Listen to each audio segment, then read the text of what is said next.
જોડે એકની બધું ભેગું કરો છો.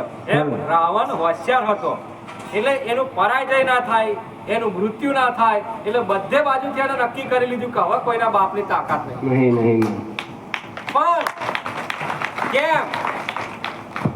કેમ રાવણને શું થયું? કહો, રાવણને શું થયું? રાવણને પરાજય કેમ થયો, એનું મૃત્યુ કેમ થયું? તો ધ્યાન રાખજો, તમારા પોતાના લીધે એનું મૃત્યુ થયું. એના પોતાનાનો ભય હતો, એ ભય ફૂટ્યો અને એ ભયને બધી ખબર હતી કે રાવણનું મૃત્યુ આમ થશે.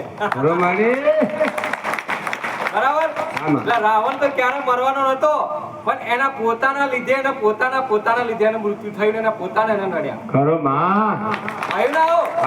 એમ તમારે એ છે કે તમારા પોતાના જ નડે છે તમને, કોઈ પારકા નડતા નહીં. પોતાના જ તમને દુઃખ આલે છે, આ પોતાના જ તમને મારવા મોગે છે.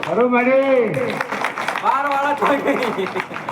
એમ રાવણનો પરિચય, એનો પરાજય થયો ને તો આ રીતના થયો. એના પોતાના જો બહાર ના પડ્યા હોત ને તો કોઈના બાપની તાકાત નહીં મારો, ભગવાને ના મારો. પણ એના પોતાના ફૂટ્યા ને એટલે એનું મૃત્યુ થઈ ગયું. બરાબર? કે એનો પરાજય કોણ કરે? એને હરાવે કોણ? હરાવે કોઈ ના હરાવે.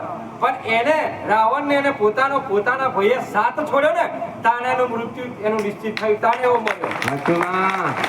બાકી એના જોડે, એ રાવણ જોડે કદાચ એનો ભય રહ્યો હોત તો ખરેખર મૃત્યુ થાત એમ લાગોત? ના થાય. મૃત્યુ ના થાય ને?